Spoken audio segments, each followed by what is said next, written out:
Hi everyone, I'm Amanda, and today I'm going to be making this video to talk about something that's important to who I am as a person and really kind of bring some things full circle for myself and hopefully to inspire some other people as well.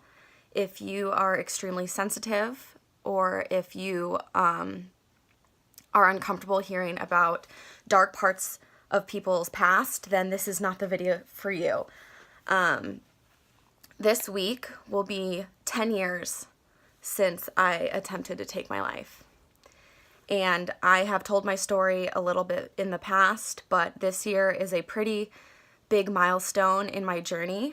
10 years is quite a long time, and I can still remember that day like it happened last week. So I'm going to explain what happened and kind of how my journey has progressed over the last 10 years. So when I was 18, I was a senior in high school. I was a cheerleader. I was active in community theater. I had great friends, but something was wrong. I had always felt like something was off about myself. I always felt extremely isolated.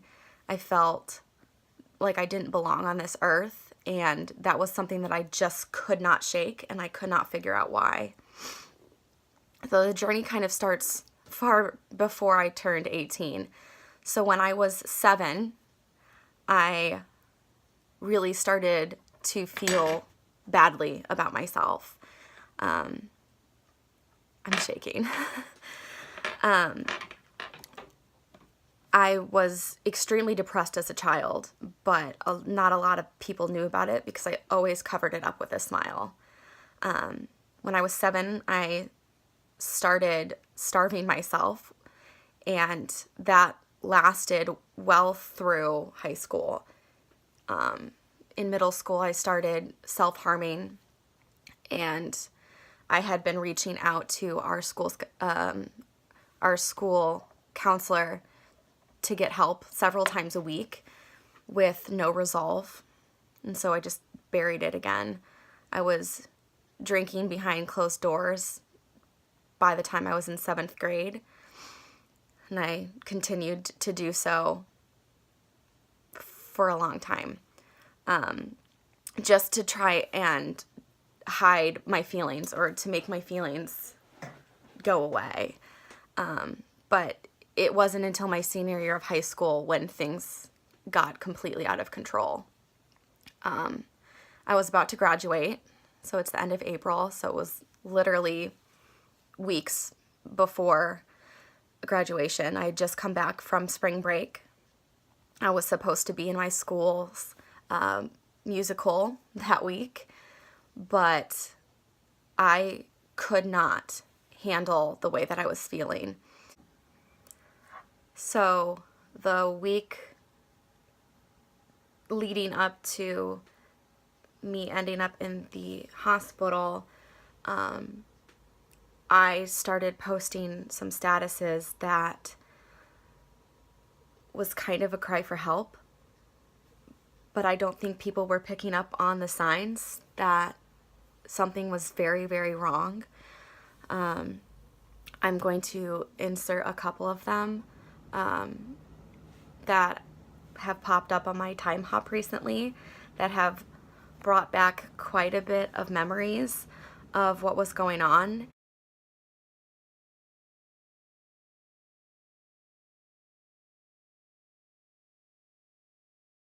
And these were real feelings. These were the kinds of messages and statuses that I was posting at the time. And my overall vibe was extremely negative. I was constantly talking about wanting to die. And then my Facebook went silent. I would lock myself in the bathroom and cry every day. I would contemplate if I was even worthy of being alive. And those are not feelings that any child or any person should ever have to go through. And it was extremely difficult because I didn't feel like I could confide in anybody, because I did not want to burden anyone with the pain that I was feeling about myself. So one night I was laying in bed and I was done. I was done living. I had made the conscious choice that I was going to end my life. So I got as many pills as I could find in my house, and I just started to take them. I was sobbing. I was just downing pill after pill after pill. And I had texted one of my best friends to tell her pretty much like, this is it. I'm taking all these pills and I'm done. Not 15 minutes later, the medics and the police showed up at my parents' house. And I distinctly remember just saying, I'm fine, just let me go to sleep. I'm fine, I just want to stay in my bed. I don't want to go anywhere. Please don't make me go anywhere. And they ended up taking me to the hospital. I didn't really get the choice at that point because I needed medical attention. And I went to the hospital to get evaluated, where I was asked a million questions about what was going on, and I was very straightforward, and I said, I don't want to live anymore. I don't want to be alive. I can't be here anymore. And after my evaluation and getting, medical tests run, it was determined that I was not in any immediate danger from the pills I had taken, but that I was going to need to see psychiatric help. So from the hospital, I was taken to a mental institution. At this point, it was probably 2 or 3 o'clock in the morning.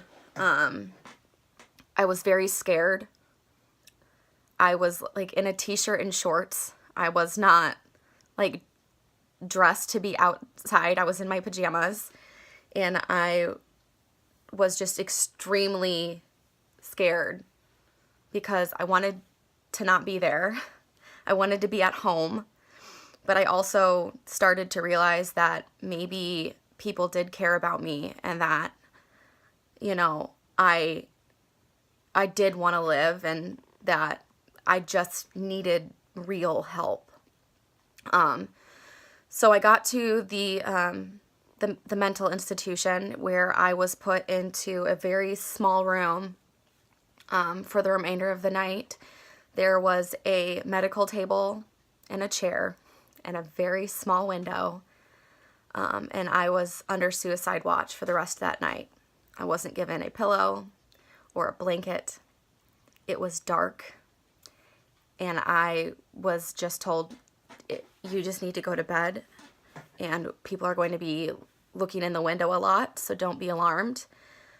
But it was terrifying, guys. Like, it was absolutely terrifying.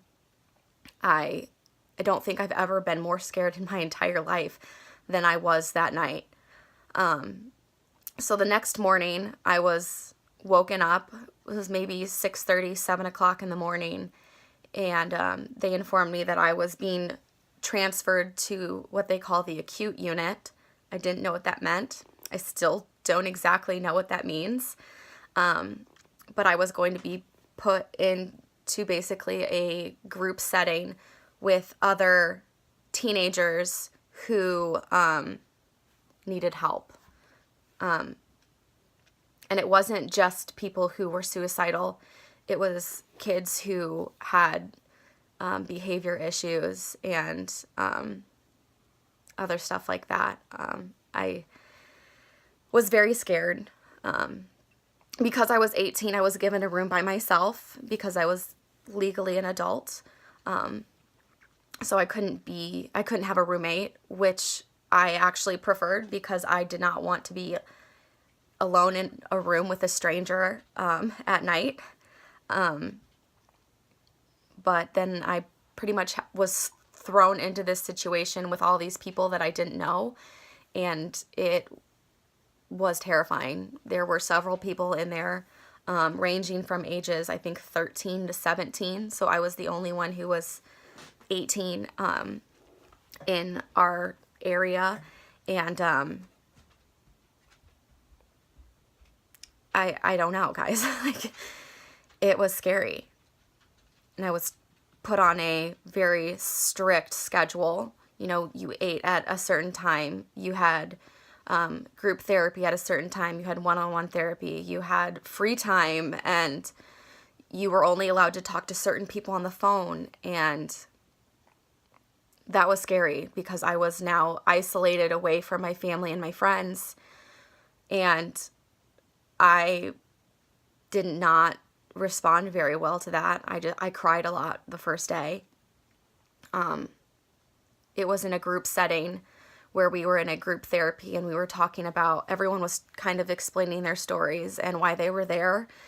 And I somehow became like the group mom, because I have always been a person who wants to fix other people's problems and never focus on my own. And so I was trying to give advice to these teenagers about getting better, but I was ignoring my own problems. And that's what I had done my entire life, was focus on other people and then bury my own problems. There's 1,010 stories I could tell about different group therapy sessions and one-on-one sessions, but I won't go into all of that. But then I was put on a medication for depression and anxiety. I had been diagnosed with clinical depression and severe anxiety. So I was put on a medication to help alleviate some of the symptoms, to try and get me to start feeling better about myself, to make these feelings of worthlessness start to dissipate. And I will tell you that at first, all it did was put me to sleep. I would literally take it and then I'd be out, not 5-10 minutes later, which is not something I was typical to have done to me, or it was not typical for me to do that. It's still not typical. It takes me about 2 hours after laying in bed to fall asleep still. So after some time in the mental hospital, I was released to my family, and I was taken home with strict orders to be monitored all the time to make sure that I was not going to hurt myself again. I was on my medication, and I had to return to school, where I obviously had been missing for some time, and people had questions. And the only response then that I felt comfortable giving was, I was very sick and I was in the hospital. I felt very shameful about having a mental illness for a couple of years after I was diagnosed. I ended up graduating high school. I got into the college that I wanted to and the program that I wanted to pursue at the time. And things were getting a little bit better, but the medication I was on caused me to gain quite a bit of weight right off the bat. Now, I had been severely underweight in high school. I think I didn't weigh more than 107 pounds at any point during high school. I'm, almost 5'3", and that was not a good weight for my body type, and I knew it, but I had very dysmorphic feelings towards my body. I felt like I was huge. I felt very ugly. I didn't feel attractive. I didn't feel like I was capable of being loved, and that was part of why I was so depressed. Now, in college, I again started to ignore my issues. I was taking my medication. I was going to classes, but I started partying literally the week that I moved in. And so I was drinking all the time, and I would drink to pass out. I would drink to black out. I would drink to forget who I was. And that was not a healthy step to go. Like, that was not the right direction. I should not have been drinking at all. I mean, my prescription bottles all say do not drink while taking this medication. So it didn't take much for me to get blackout drunk, where I would have absolute crying sessions. I would be at a party of 100 people and I would collapse on the floor, just sobbing and completely unable to be stopped. Like, I could not get myself together. I was carried home from a lot of parties.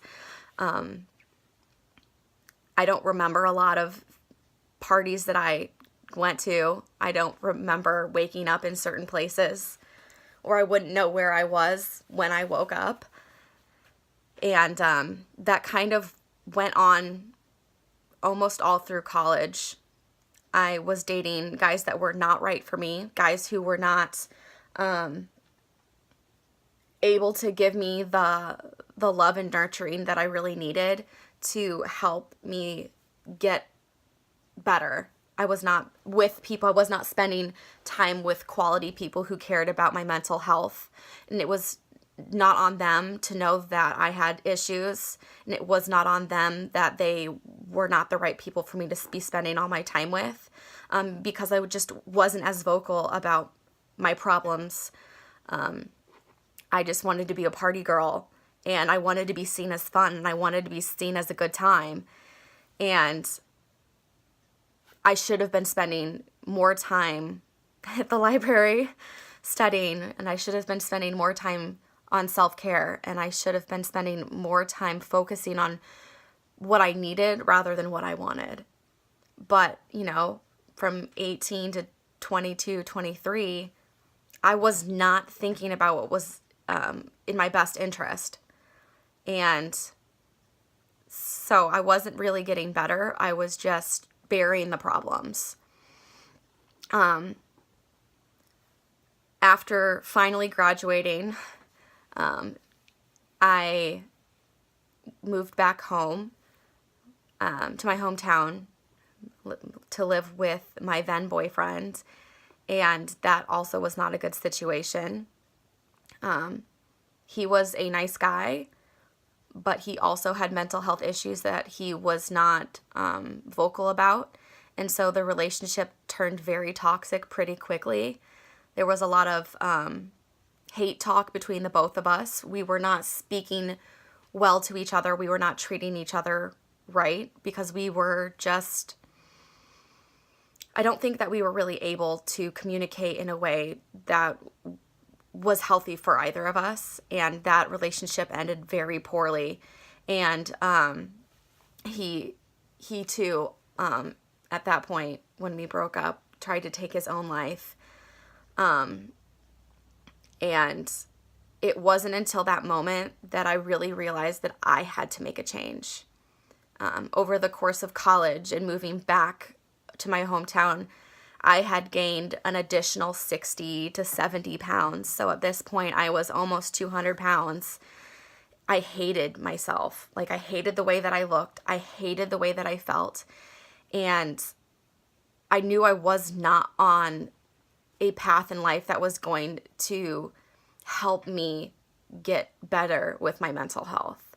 So after I broke up with him, I moved into my parents' house, and I immediately started making a positive change. So this was 6 years after leaving the mental hospital that I really started taking care of myself. So my childhood was rough for me because I wasn't taking care of myself. Then I got help, but then I wasn't really maintaining for myself to get better. I was just relying on medication to be better. And medication alone is not always going to help you get better. You have to be diligent about wanting to be better and taking steps for yourself, no matter how hard it is, to become the best version of yourself. And I started learning that after 6 years of being medicated and just wondering, why am I not fixed? This was supposed to fix me. But I was ignoring my feelings and I wasn't being honest with myself. I was covering it with alcohol and bad relationships. And when that light bulb went on and I realized that I deserved better, things started getting better. It wasn't immediate, but I started on a weight loss program where I've lost a lot of weight and I feel better about myself because I'm eating better. I'm taking care of my body. This is the only one that I get, and I'm very attuned to the fact that I have to take care of it in order for my mind to feel better. And so I'm very appreciative of the things that I've been learning over the past now 4 years of starting to take care of myself. And now I'm utilizing my platform within this now nutrition company that I'm working for or working with, that I can be a positive light for people who have been in a dark place or who are currently in a dark place, and that it's okay to ask for help and it's okay to not know the answer. At 18, I definitely didn't know the answer. At 22, I didn't know the answer. And at 24, I didn't know the answer. And that was okay. It wasn't till I was 25 that I really started to know what I needed. I started listening to myself. I started being aware of what I wanted and what I needed out of life, and I started to go for it rather than just ignoring it. So now I am 10 years post my suicide attempt, and I can honestly say I have never been happier in my life. I have a beautiful home with my soon-to-be husband and our dog, and we have a wonderful life here, and I have made genuine friends that care about who I am and where I'm going and deeply love me for who I've become. Some of them were there during the rocky parts of my life and did not shy away from staying in my life, even though I was still very much a mess, which I am extremely grateful for. And now I'm really working on continuing to work on myself through eating right, exercising regularly. I am reading books on personal development or self-help, whatever you want to call it, to continue learning on how to better myself, different methods to take care of myself. I'm reading up on different daily things that I can do to increase my quality of life. I'm spending time with people who are right for me. I'm cutting out a lot of negativity from my life. I've done so recently. I'm continuing to just work on me. And I'm really grateful to be alive. Had my friend not immediately responded by calling 911, I may not be here today. And that is something that is absolutely insane to me to think about, that these last 10 years of my life could have never happened. I could have never learned the life lessons that I've learned over the past 10 years had I not made it through that night. And I just cannot fathom what my life would have been like or other people's lives would have been like had I gone completely through with it and not made it. And I just want everyone out there to know that you're not alone. There are so many people out there who are afraid to get help, who are, not ready to get help. And there are people who are struggling in silence, because I struggled in silence for my entire life until I started being honest with myself and what I really needed. And it's okay to not be okay. Now, I'm not going to tell you that my life is all sunshine and rainbows every day, but I have learned coping mechanisms when I do have days where I'm more depressed or I'm super anxious. And it's a journey through life. There's no destination per se, and you just have to continue to work on yourself, whether that be through a small change or a big one. Your journey is your own, and it starts by admitting that you have a problem and that you need help. And there is absolutely nothing wrong with asking for help. You could ask a friend, you could ask a family member, a coworker, a complete stranger. But there are people out there who understand your story.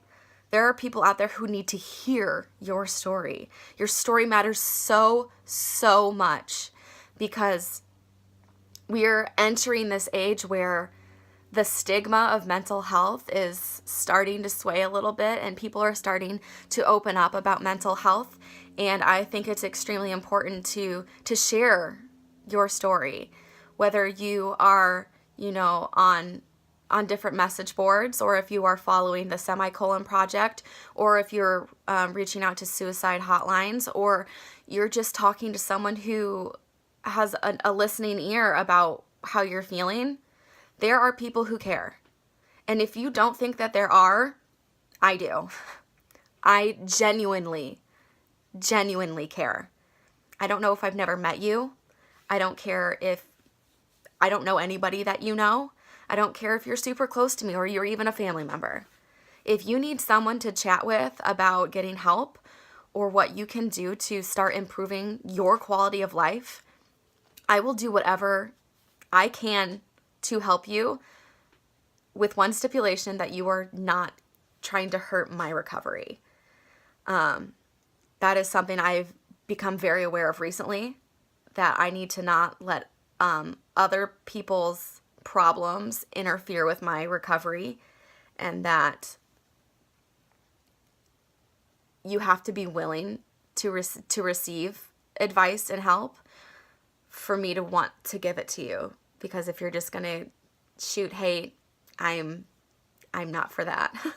I'm just not. I'm living a very positive, happy life, and that's how I plan on continuing my life. I'm getting married very soon, and I want to start a family soon, and I only have room in my life for positivity. And I think that's really all I have to say now. Thank you so much for tuning into my story. Thank you so much for listening to what I had to say. And if you or anyone you know needs help, I am here for you. And you deserve to live a happy, healthy life. You truly do. And that's it. All right. Thank you. Bye.